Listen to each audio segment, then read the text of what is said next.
August 20th, working on the columns going to the second floor.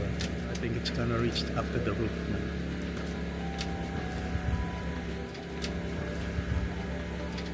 So they're putting all these dowels for the walls to make sure that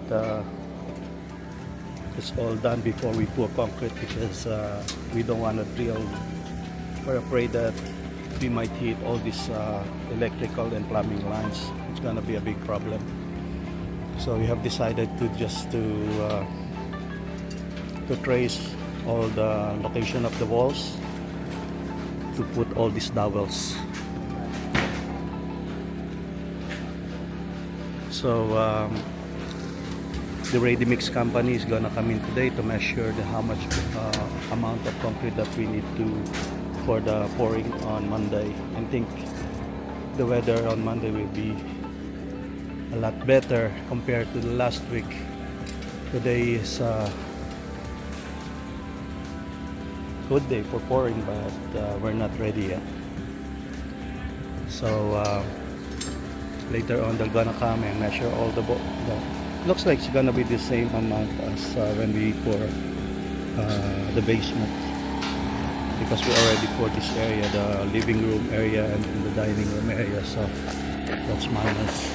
that's probably about 16.5 cubic meter again, plus the concrete.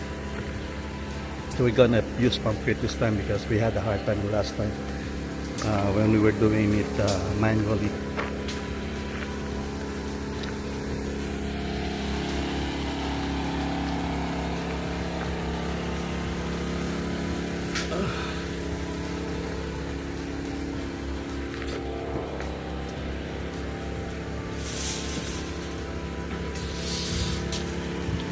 So later on we're gonna do another leak test. It's good. It's better to do it when the sun is out so that we can really see if the joints are stay dry, hopefully.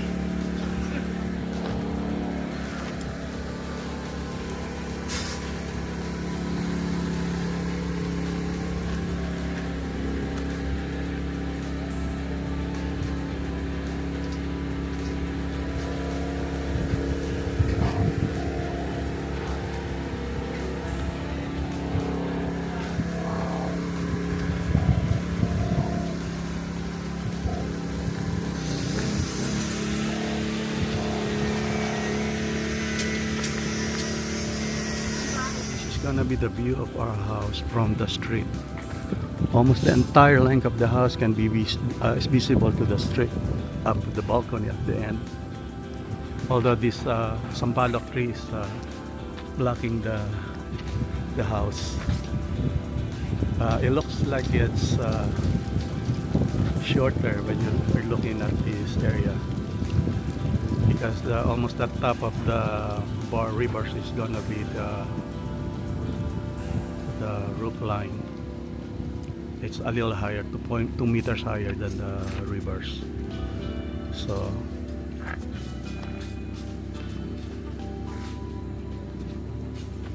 this is how it is. Oh, the grass is getting taller.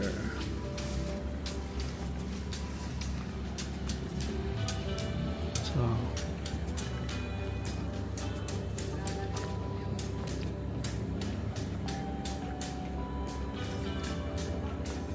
this is how it looks on this area.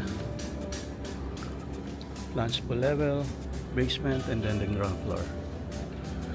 So we're planning to get the roofer get ready, because once we pour concrete on the columns right here, it's gonna be the roof for the master's bedroom.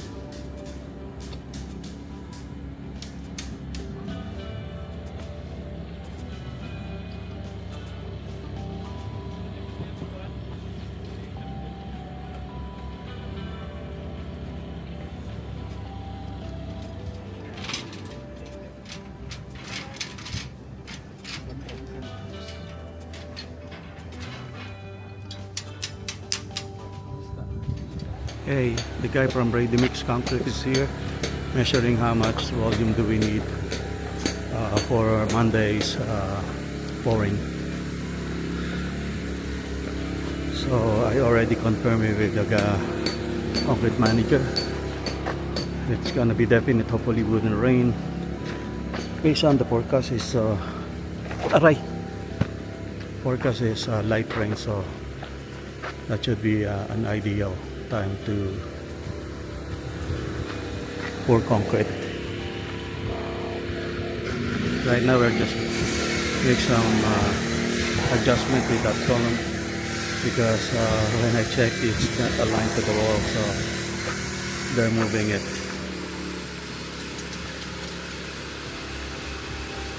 So probably most likely it's gonna be the same amount of concrete, the same as in the one that we had in the basement.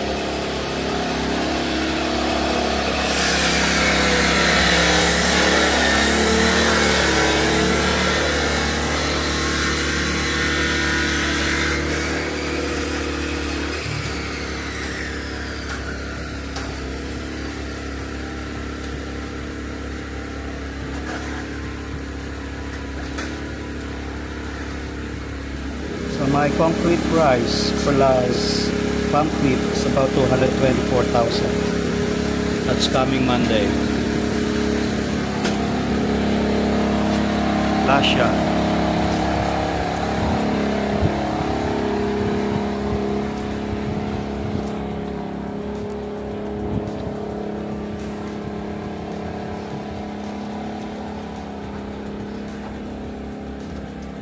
So go tayo sa Monday. We're good. Ha? Tapos na? Na-leak na rin. Walang di nagbaba. Hindi bumaba. May leak yung aming pan eh. Ang sabi na may leak. Pero naayos yung leak. Hindi. Hindi, yung sabi no, may problema. O nga, pero naayos yung leak nung pressure gauge. Yung O nga. Dito. Hindi yung pressure gauge. Yung blue. kulay blue. Natulo. I see. Kaya mababa. Kaya nababa, pero tagal. Oo. Dahil doon niya. Pero okay naman lahat ng joints natin eh. Meron So pa rin far. pressure yan eh. Otherwise may tumutulo na dyan. Okay. So go tayo. Sabi ni Ricky, wala kang marker, I mean yung waterproof na Sharpie. Kasi na-erase na daw yung mga markings mo. Nakabili ka na? Madali na ho yan. Okay. Natandaan ko na. Sigurado na sa dami niya, natandaan mo, galing mo naman. Hindi, may mga tanda ho yan. Okay. Alright, so hey, tandaan mo ha, merienda kasama doon. Pag hindi siya nagdala ng merienda, kakanceling ko yung truck niya. Hindi na kayo pupunta bukas. Sa ano ka na? So by Monday, meron ng mga bagong conduit. So, pero okay ka na dito, wala ka na malalagyan eh. Tapos na tayo, ready for pouring na talaga. Okay, one last touch. So yung mga correction natin, na-correct na no? Nasa gitna na. Ayos. Taas tayo dito.